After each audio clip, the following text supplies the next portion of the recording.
you for joining us both in person and on Zoom. We have a virtual audience as well. We are here with another program in the Camden Talks Climate series in partnership with CamdenCAN. I'm very happy to have Blake Sanborn here with us today. I'll remind everybody on Zoom that you can type your questions into the chat or Q&A, and I will read them out loud at the end. And now I will turn it over to Molly Mulhern from CamdenCAN, who will tell us a little bit about it and introduce Blake. Okay. Thank you, Julia, and thank you to all of you for coming. I want to thank the library. My name is Molly Mulhern. As Julia said, I'm one of the founders of CamdenCAN, which is a grassroots climate organization here in town. There's a few of us on the steering committee here. I won't make them raise their hands, but the work can't be done without the help of the steering committee.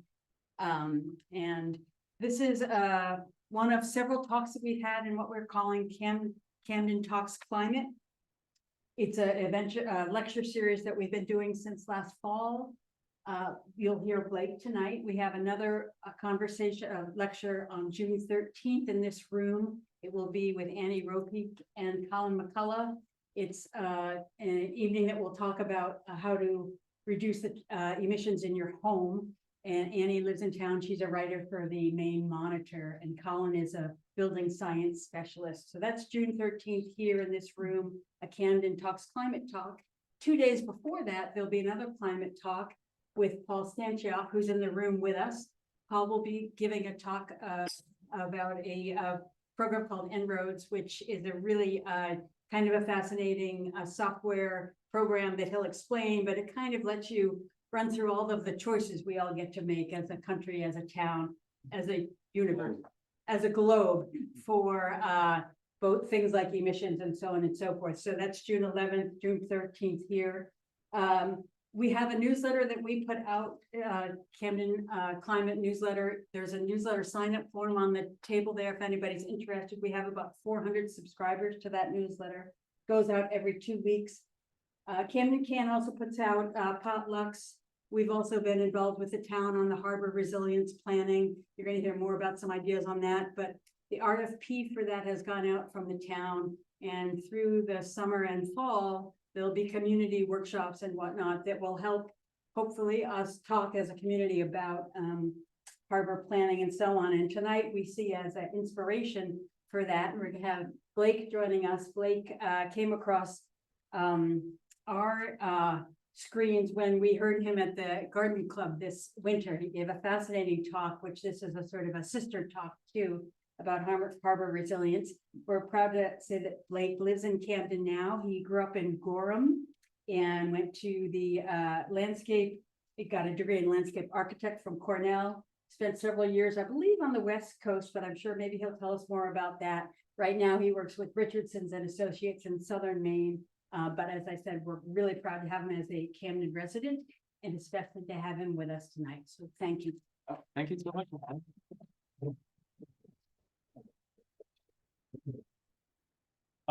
Well, hello all. Thanks so much for coming out. Those of you who are here in person, this is so refreshing after all we've been weathering with all the remote things. And for those who are joining on Zoom, you probably have it down. I know I got a lot better at Zoom in the last few years.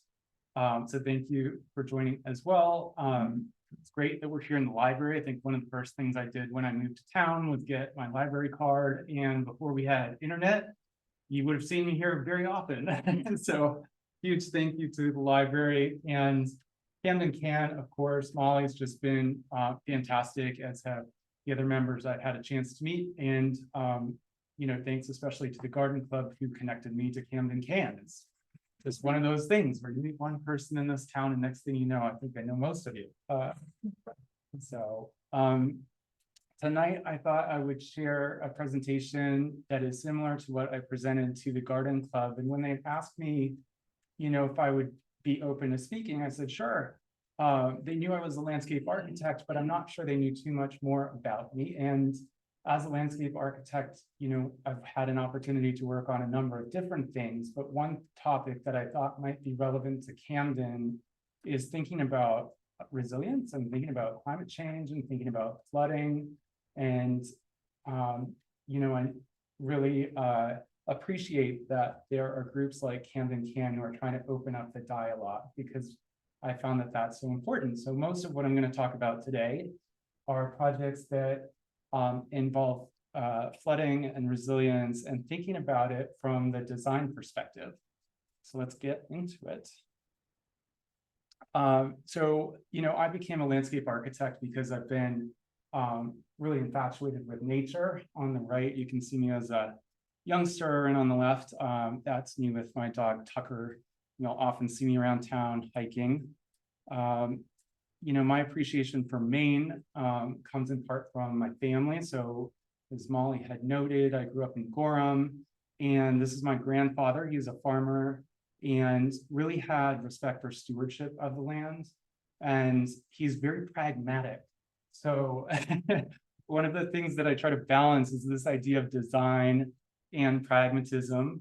Maybe the design side comes from my grandmother's side. So this is Thelma, she's 95. She's teaching Tucker to sit.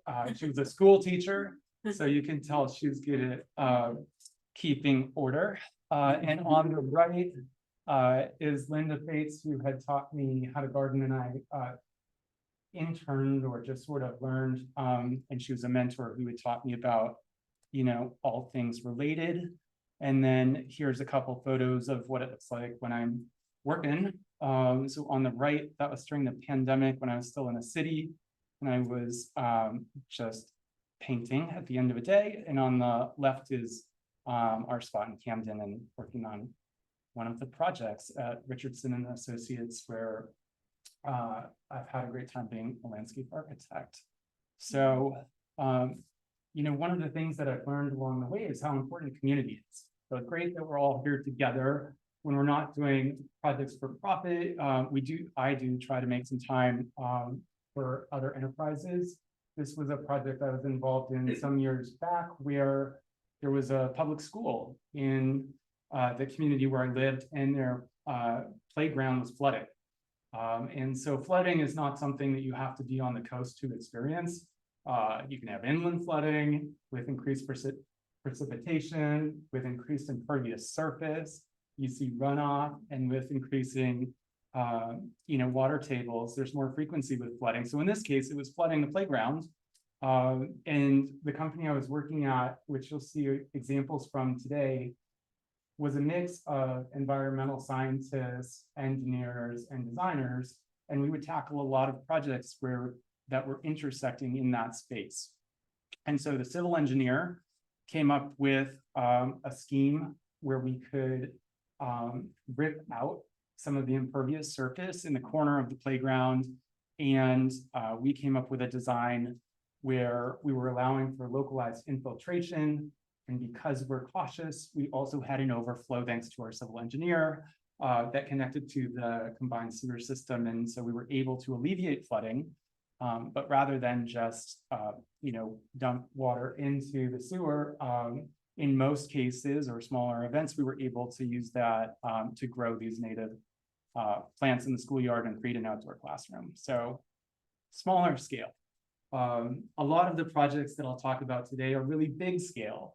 So, right now we practice at all scales. And I would say that as you're looking through some of this work, what I'll try to translate is that, some of the strategies that we've been implementing along the way can be applicable to places in Maine like Camden. And I'll try to highlight how that might be the case.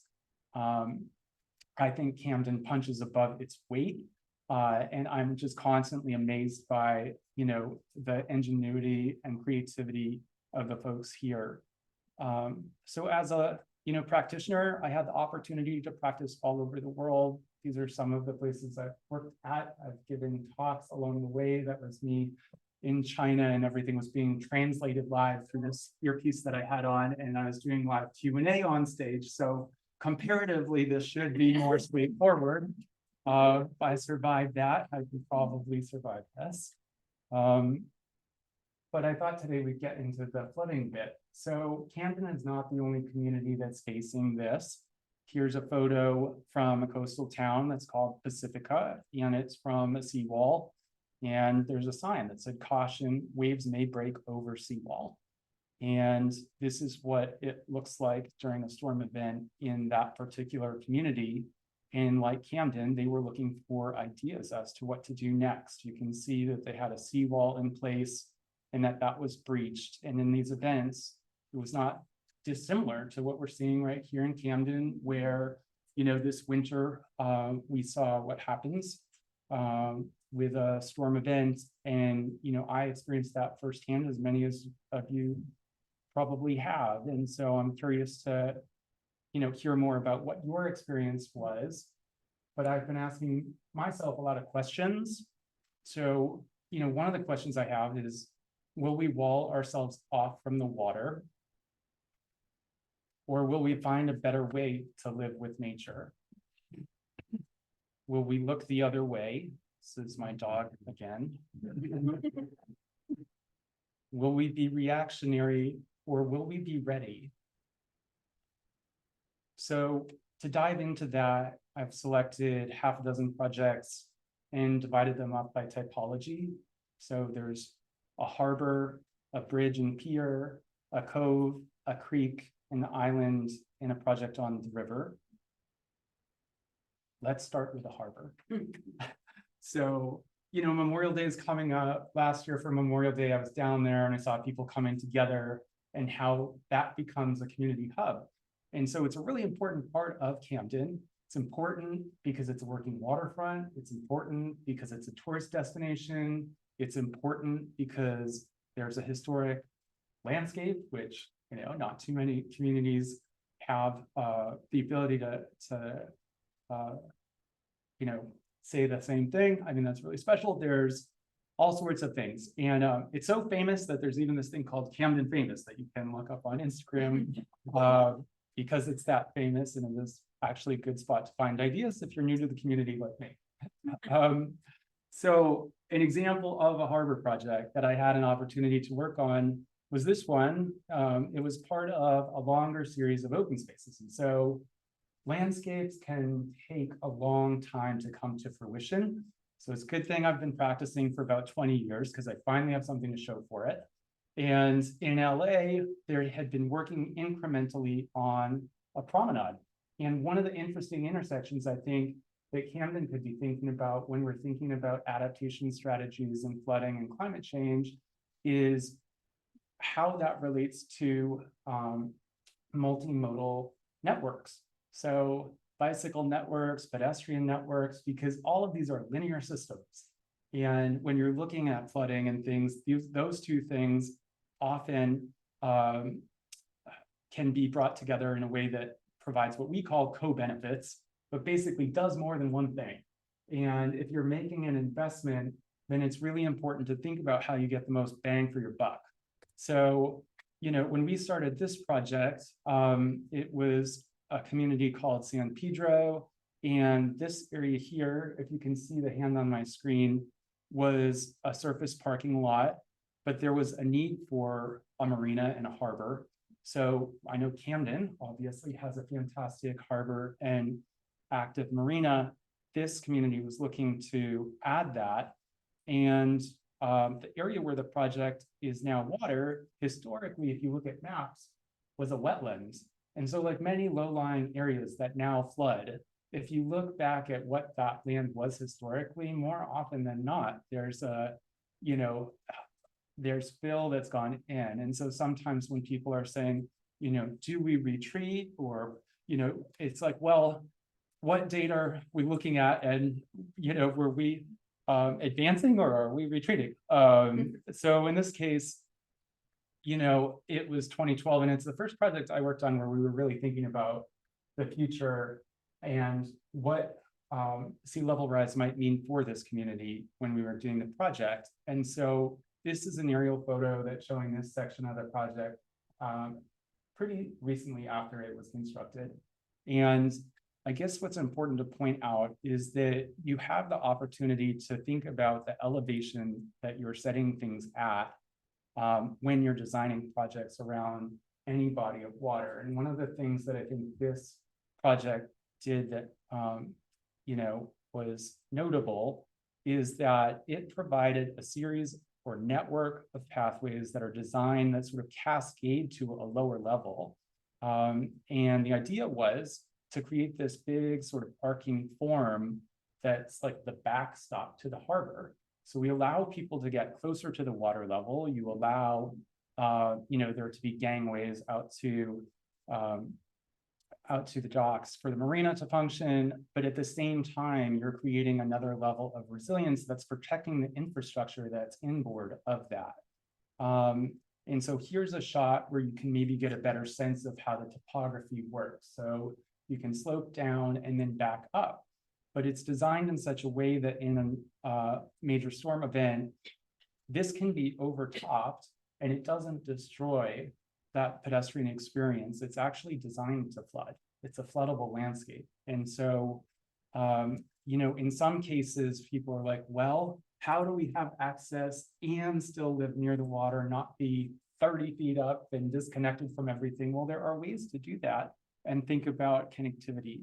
This is what it looked like at the opening event for that project. And by creating that sort of arcing form, it allowed for the community to sort of gather around and experience that. And it's used that way for events, not dissimilar to how Camden uses its harbor for fireworks and these important events. So thinking about all of those as it's, being imagined for flood resilience is really important.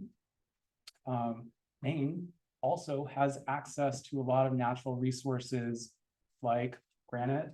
This project used local granite. And when we're thinking about how to build in resilience, I'm encouraging folks to think about what resources we have locally to reduce transportation emissions and actually make these longer lasting, sustainable, take advantage of the local crafts and makers that we have right here in our community and create something that's really robust. Can also work with artists in the community. So these tables were created from reclaimed timber by a local artist for the project and are just a great addition and another way to think about how to fold in everyone in the process of making. The next project is a cove. And I know this is much more industrial than probably what you're thinking Camden Harbor looks like. And you would be right. But there are some lessons here that might be applicable as well. One is about historic preservation, believe it or not. So, what's really interesting about all of these places from a design standpoint is that there's DNA in each of these sites that we work on and work with. And it's really fascinating to learn about like each and every place that I've had an opportunity to explore. And really, this is what it looked like in its heyday. This is a working shipbuilding site, or it was in its heyday. And unfortunately, those operations had ceased. The site had been walled off because it was contaminated. It sat derelict for years and years and years.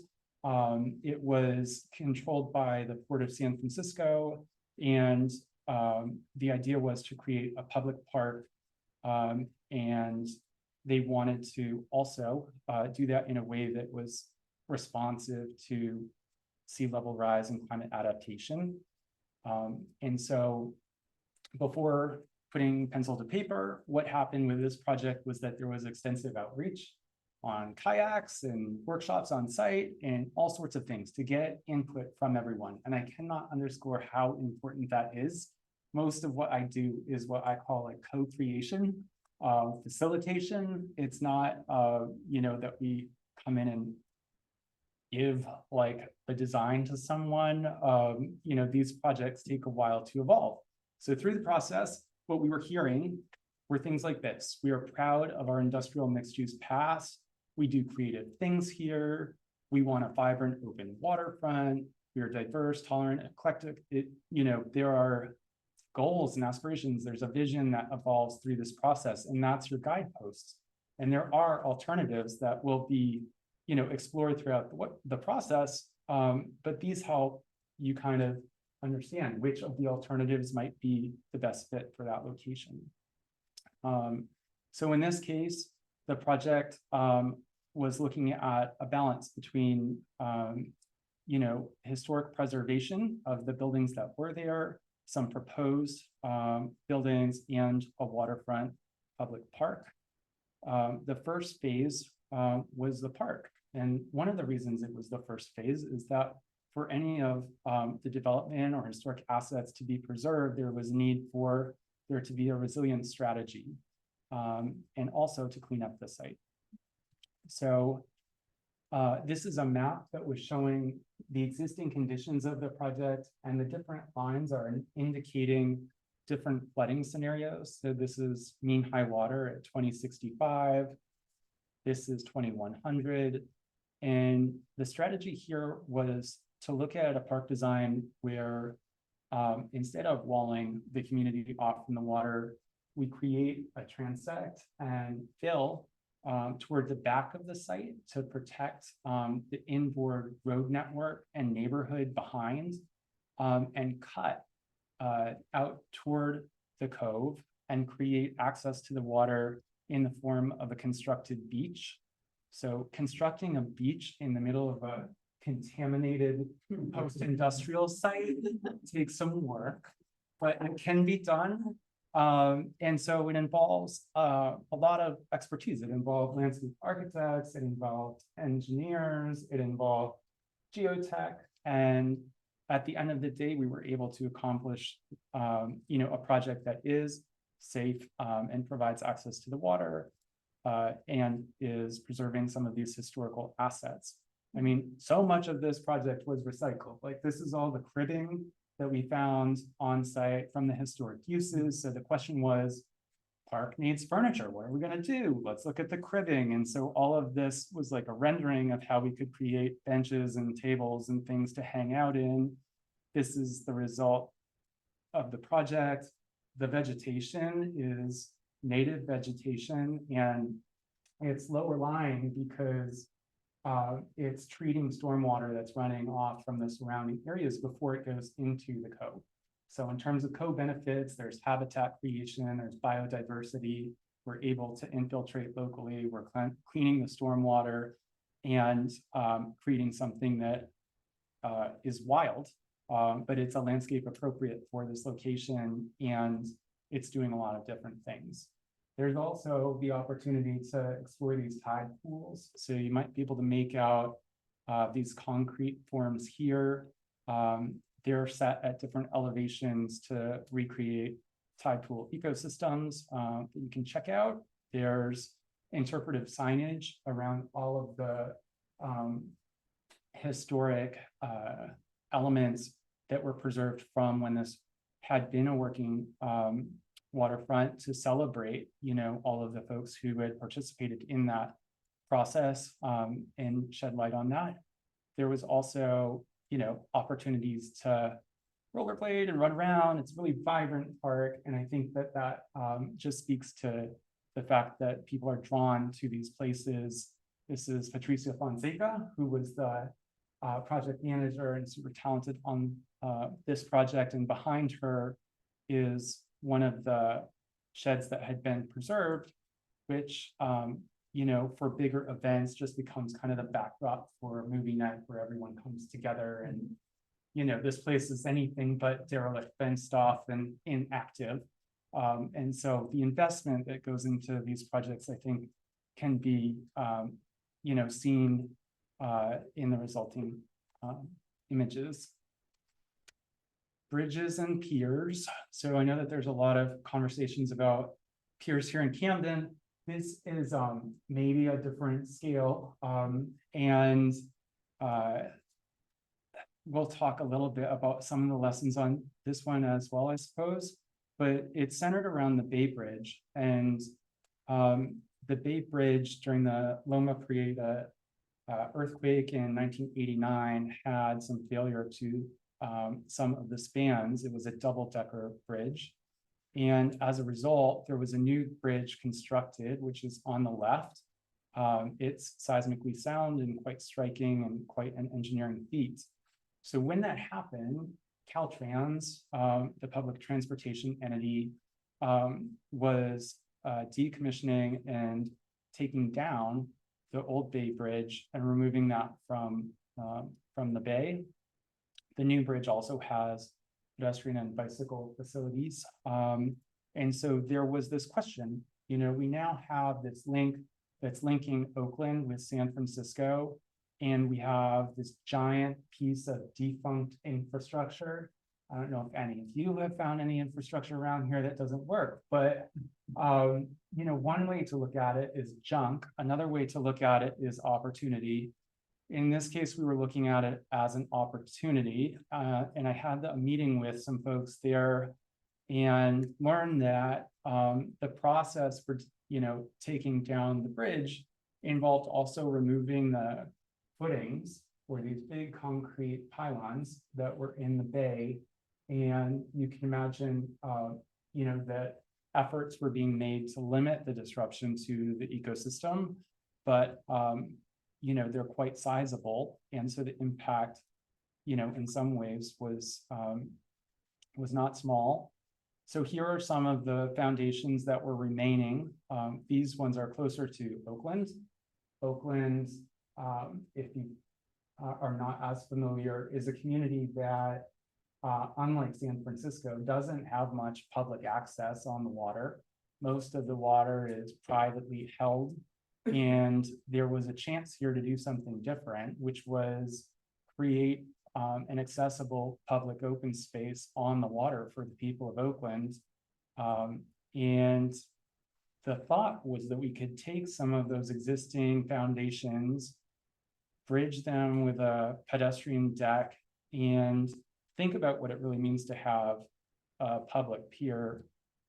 So, you know, you could promenade on the thing, but we were like, what else can it be? Could it be where you have markets? Could it be a plaza? Can you have fitness equipment out there where people are, you know, able to have a morning routine? Could there be makers with a local gallery, spots for picnicking, flex space for events? We were just kind of throwing everything at it. These are some of the images that demonstrate like this exploratory process. Some of the images we came up with. The form for the light mass was inspired by the historic use of this spot where the key system had once run from Oakland. So again, tying back to the historic nature of the spot and looking at how we could create something using recycled elements from the bridge that was being torn down. Because not only did we have concrete, but we had an awful lot of steel, as you might imagine. And plan A was to take all of the steel, ship it to China, or it could be melted down. Plan B was to repurpose it on this public pier. The problem was that if we didn't get it permitted in time, there was a crew that was out here blowing everything else up, and they were plenty capable of blowing up the rest of this bridge if we didn't get our act together quickly enough. So luckily, we were able to get the permits approved. Then construction started. And so this is what the early phase of construction looked like. And adding the new span and deck. This is the tables, their lighting was in, and the jogger on the trail that connects Oakland to San Francisco. On the San Francisco side, we had this to deal with. Looks a little bit more like a tugboat than a public open space. But we came up with a strategy to bridge to that without creating any more interventions within the water. We set the elevation up a lot higher based on sea level rise projections. We created a landing on this side, which goes from existing grade up. And there were adaptation strategies for future scenarios to continue to raise grade. And it has an awesome view under that signature span of the bridge. This is what it looks like when folks are out on that today. You can see the railing. All of these are the crisscross railing. Those are the trusses from the old bridge. It's dedicated to Vilma Reinhardt, who was a luminary in Caltrans. And it was also successful. You can see the tables here are also from that steel.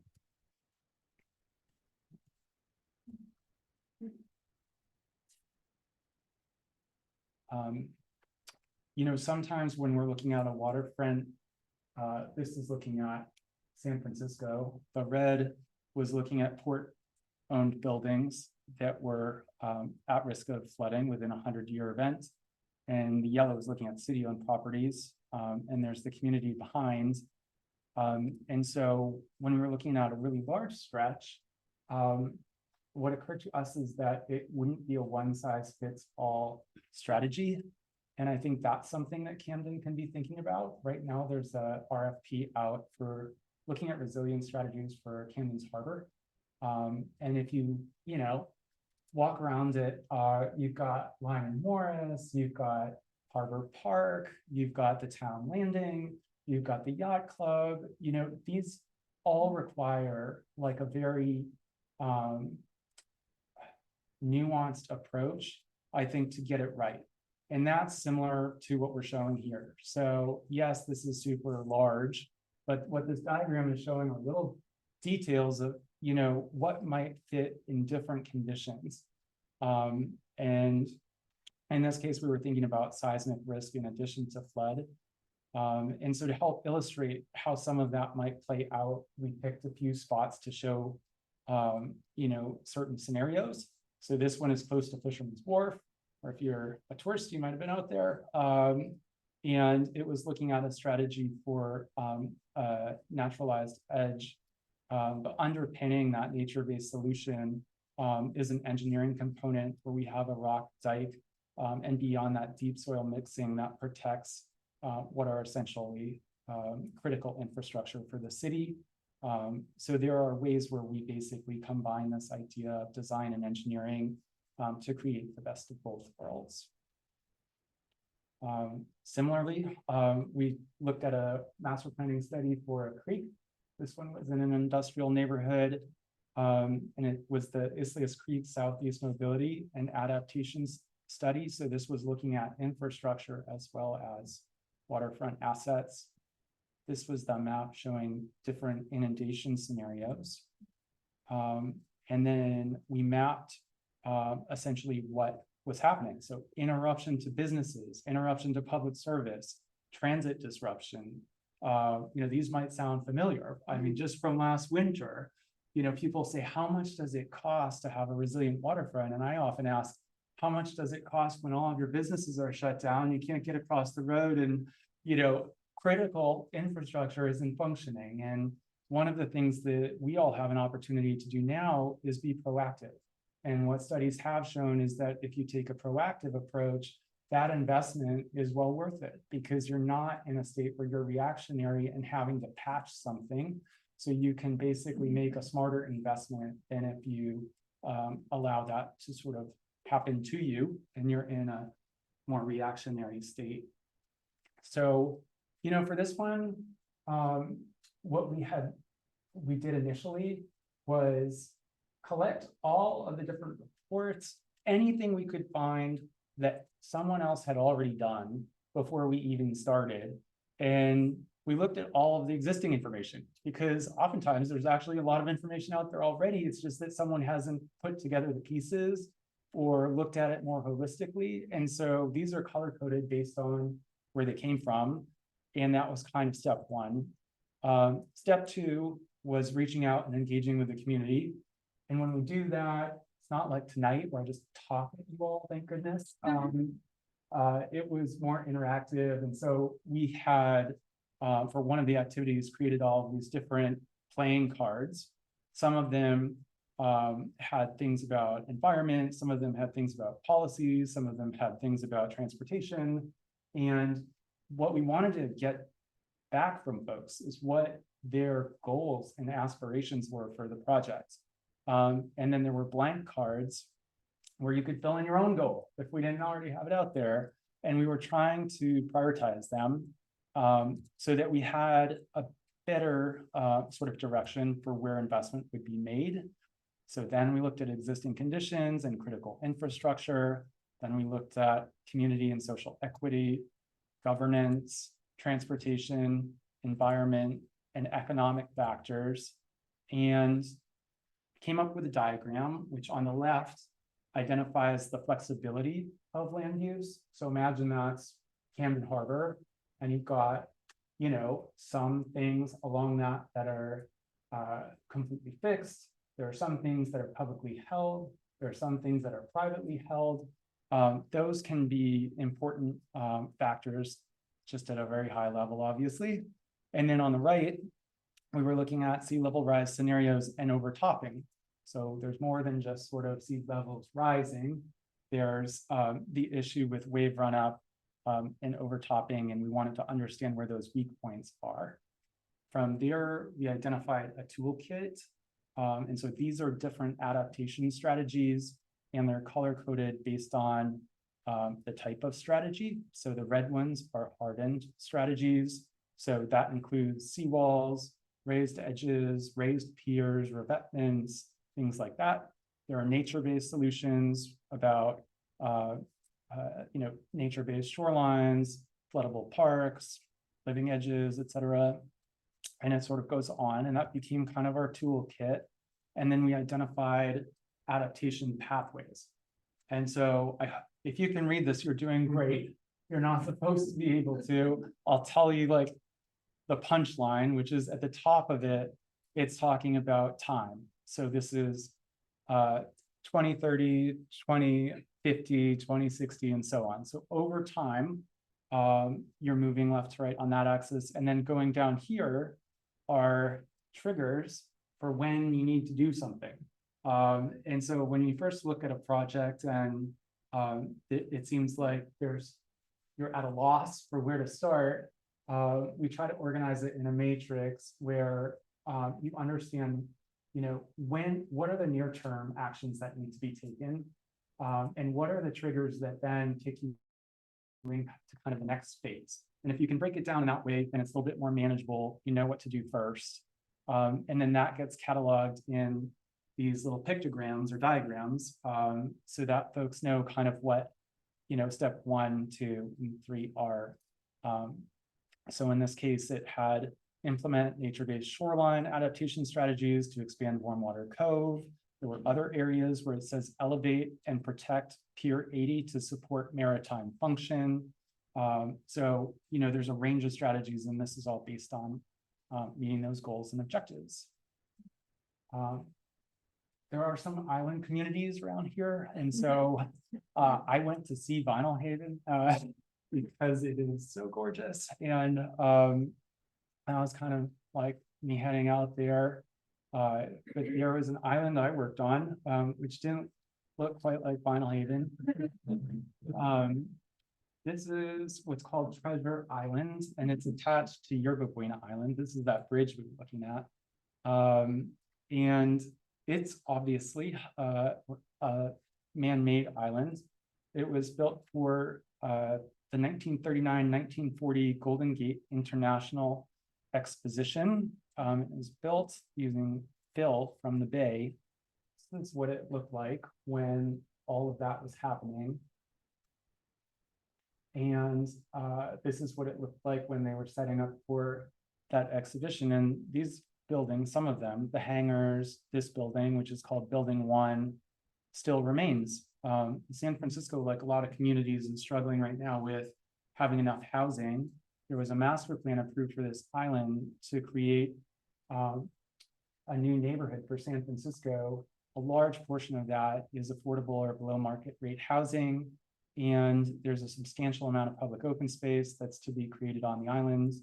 But the challenge was, how do you have a whole bunch of people going out to an island connected to a bridge in a way that makes sense?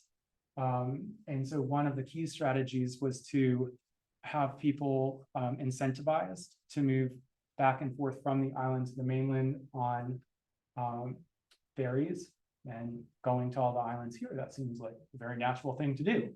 In the Bay Area, that seemed very radical for some reason.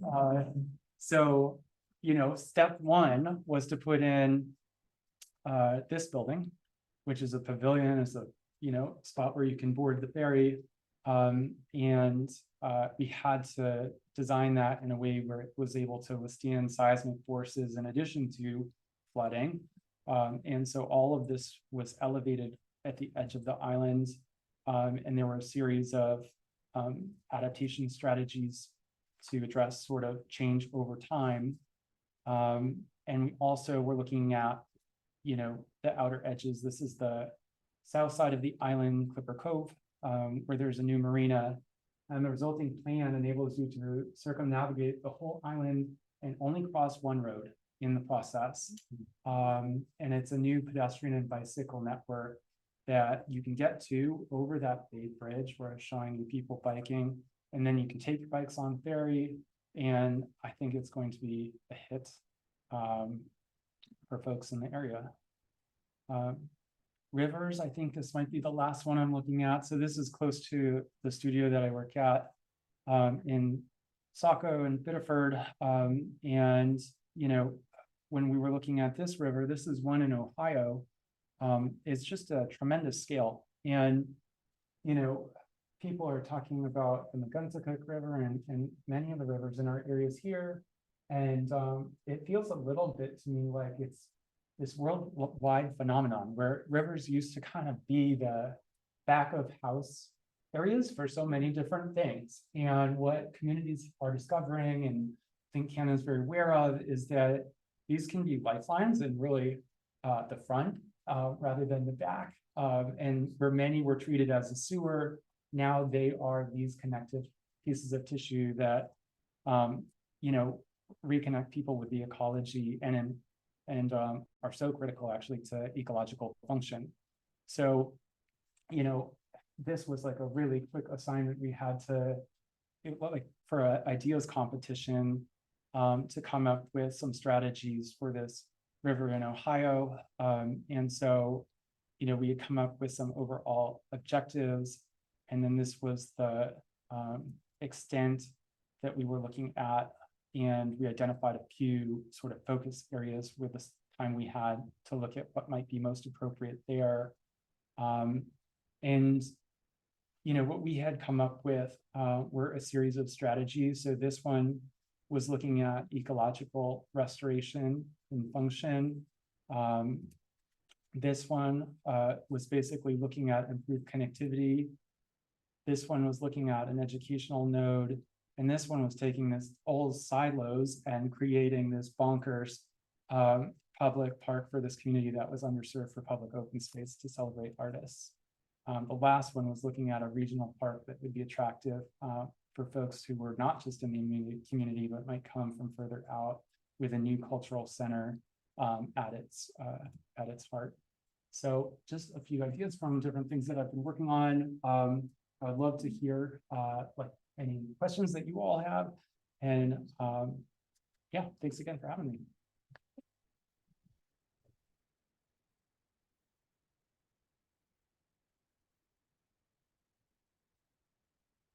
Questions on Zoom, I can read out loud and you can ask your own questions.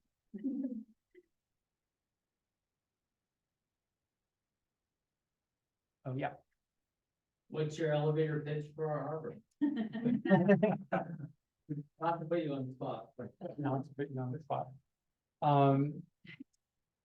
Question. I mean, I think that I can't imagine Camden without the harbor, and I'm not sure who can. What I, you know, particularly love about it is that it does so many different things for so many different people. So if I had one thing, you know, to recommend, I would say, you know, that what we need to do first is hear from everyone what the harbor means to them. And right now I'm still kind of in that phase of absorbing things like a sponge. I really want to know more about it. What I have experienced has been nothing short of, you know, delightful, but I think I'm just scratching the surface. So, I mean, I think what I would say is I'm just really eager to learn more about it. And I am encouraged by what I see in terms of behavior around Camden. Like, this is one spot where people actually stop for you at a crosswalk, which makes me think that there's an awareness that there are other people besides you out there. And so if this community has that sort of mindset and they're looking out for each other, then, you know, I think there's a lot of hope for Camden Harbor.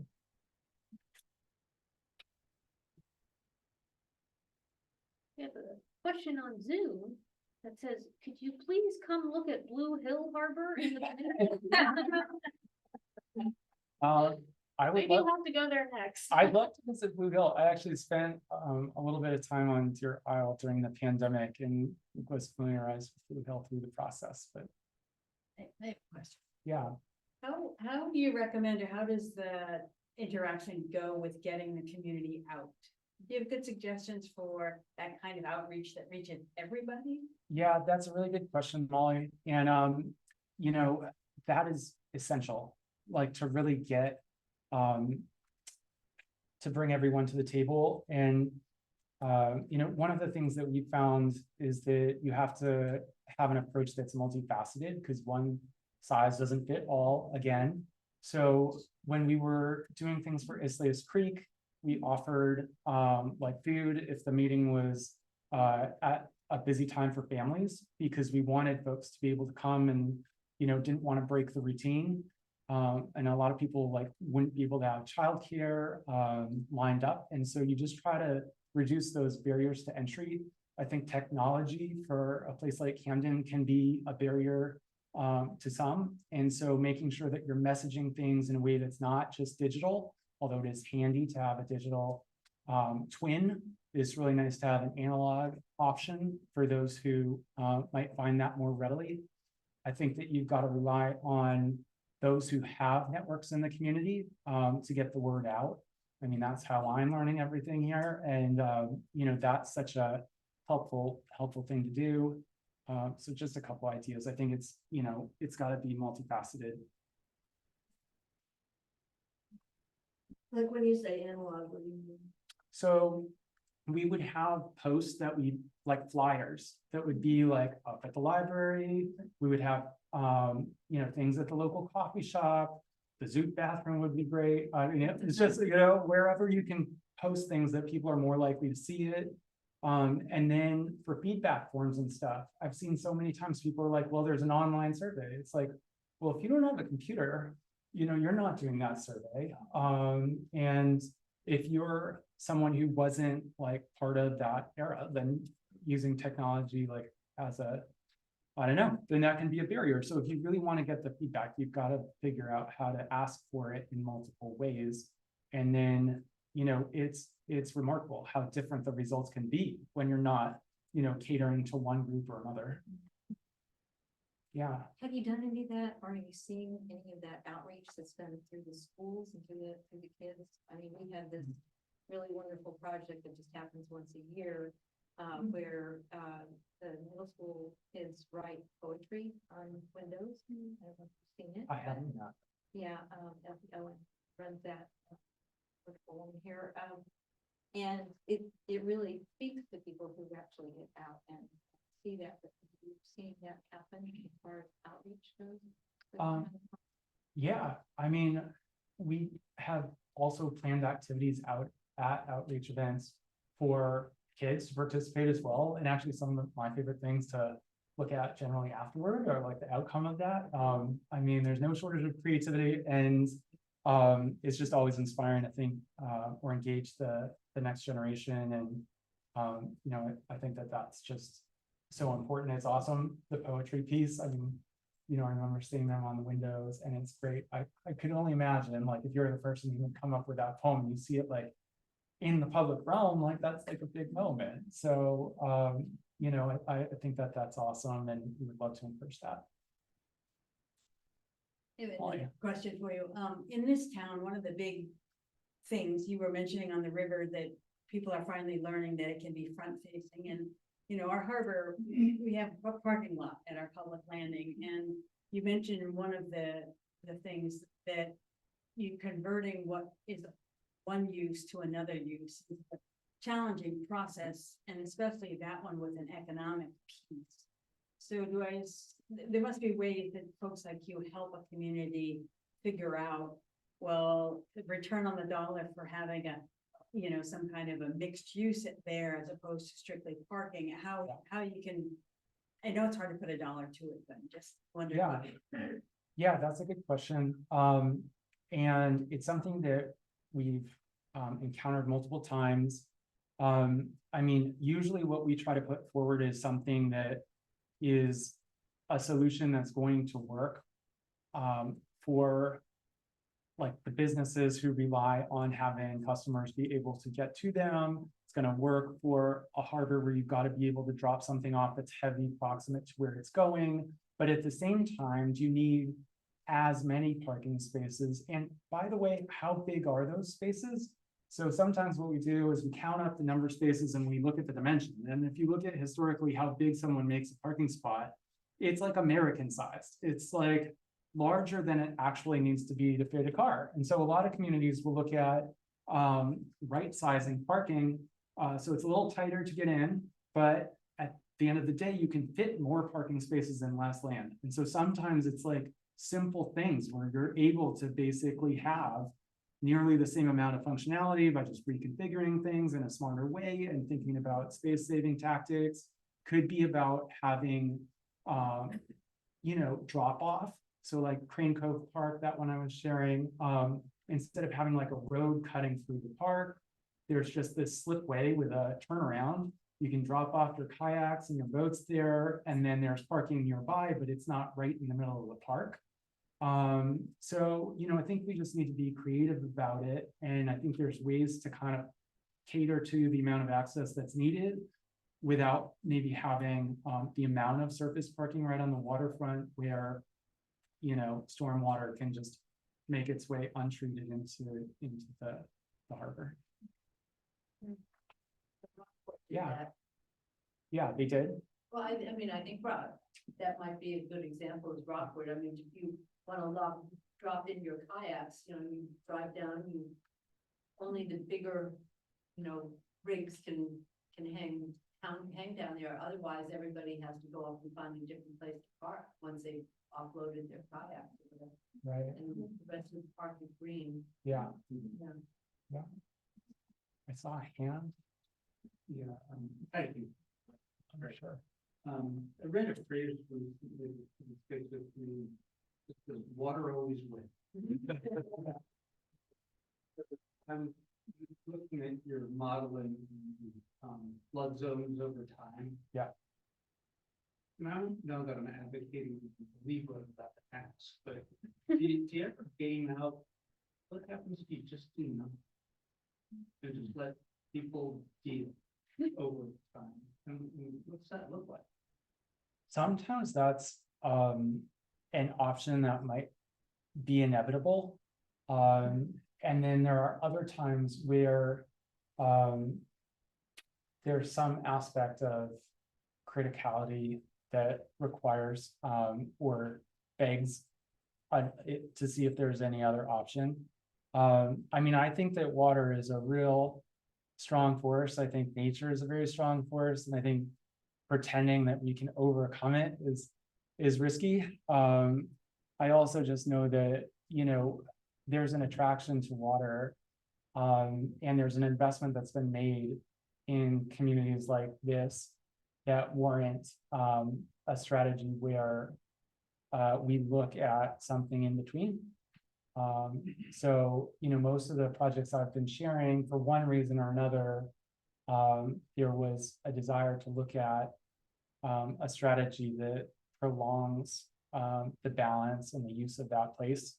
I think if we stretch out any of these timelines like long enough, then what these strategies have a certain duration, but the investment that's made for that duration might be worth it. I have a question on Zoom. Have you been able to track the success of nature-based solutions in alleviating floods, providing shoreline buffers, etc., to allow demonstrable numbers or evidence that encourage other cities and areas to embrace nature rather than fight it? Seawalls are often the knee-jerk reaction, but what evidence shows success of nature-based solutions? I know there can be a lot of skepticism. Yeah, that's a good question. I mean, there's definitely examples. I'm thinking of the American Society of Landscape Architects, and they have a platform where projects are kind of measured, and there's metrics behind the projects that are featured on their site, and also through the Landscape Architecture Foundation, which is often referred to as LAF. And what those things quantify is like the amount of impervious surface, the carbon offset with the amount of vegetation that's reintroduced, the, gosh, I mean, there's just a whole long list of metrics. And so if you're looking at examples that where you can cite like sort of the before and after of a project like this, then that's where I would go, because they've been quantified and that might help people understand, you know, the data behind, you know, the resulting design and the effectiveness, if you want to measure it that way. Is there an industry standard of what degree of warming, how many degrees of warming are assumed in the sea level rise estimate? Yeah, that's a good question. I'm not sure that it's as linked to temperature. What I've seen is that the scenarios are linked to time horizons, and there's like a number of factors, as I understand it, that go into it. But as a landscape architect, what my role has historically been is to get the flood scenarios from, you know, the engineer or FEMA or whoever our data source is for the project, and use that as a baseline. So it's not exactly my area of expertise to come up with like what the flood scenario is. It's more that I take that data and then look into solutions, because what that data will have is an elevation. You know, it'll say, we think in X amount of years, it's going to be this much higher than it is today. And what we learn in school is how to transform land and play with topography and think about design. And that gives us something to kind of a datum to work with. So I'm not sure if that answers your question, but or Yeah, no. Because I am curious what FEMA or whoever the authorities Yeah, are. it's a good question. That really has a very big bearing on what the success, future success of your project. Yeah, no, I think you're right. And, you know, I guess maybe one of the reasons I haven't put maybe quite as much weight on that part of it is because these scenarios are always described to me as potential scenarios. Like no one really knows where it's Right. going to be in 2050. Good job. So, yeah, so what I take from that is a kind of like ballpark, and then we try to describe that to folks as, you know, this is an estimate, could be more, could be less, depending on, you know, how much ice is melting this year, or, you know, other factors, as you're rightly pointing out. And I was having a discussion before this, you know, with someone about displacement, and yeah, I get it. It matters how much is melting, for sure. Yeah. Another question on Zoom. We live in Kittery and visit Portsmouth a lot. Portsmouth is struggling with sea level rise and storms. Have you been invited to talk to the city? And how we should be proceeding? I haven't, but you know, definitely would be open. Yeah, but If there's anyone, like Portsmouth officials on Zoom. there you go. Now I know why people aren't here. That's good. They're all. Saving everybody a trip. Well, this is good for climate emissions. I don't have a question. But years ago, there was a wonderful exhibit in Houma, in New York City, and they asked schools, architects, all over the metropolitan area to contribute to the life. They had a big room, and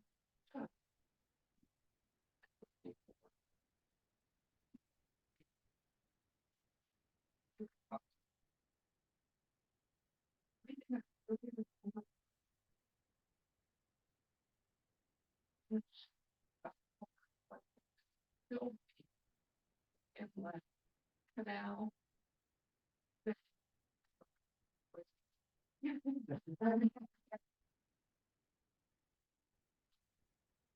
Yeah,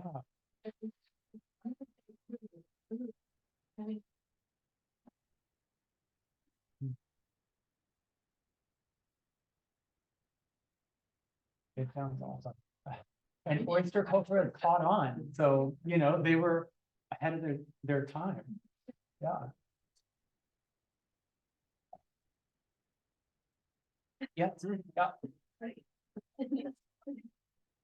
It's good, it seemed like a number of those projects were, dealing where your work was involved, primarily or exclusively publicly owned. And I wondered if you could speak to the added complexity in a setting like this, where the adaptation of the real mix. Yeah, I think that's a really astute observation. So the question was, you know, a lot of that was public lands. What do you do when it's public-private, like for instance, around Camden? And, you know, one of the reasons why the outreach is so important is because when we're looking at sea level rise and flooding, you know, you don't solve the problem within your lot line. And so there has to be this kind of governance structure for a lot of these projects that enables there to be a public-private partnership.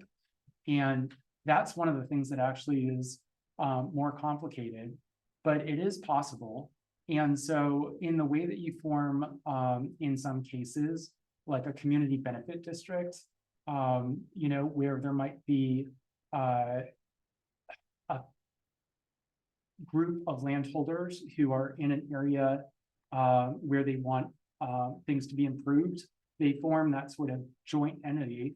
And then that can be a way to basically have private owners be a bit more organized than just having everyone trying to do their own thing without any common strategy. So sometimes there's a solution like that where folks will kind of voluntarily, you know, join and form an entity, which I think is really helpful.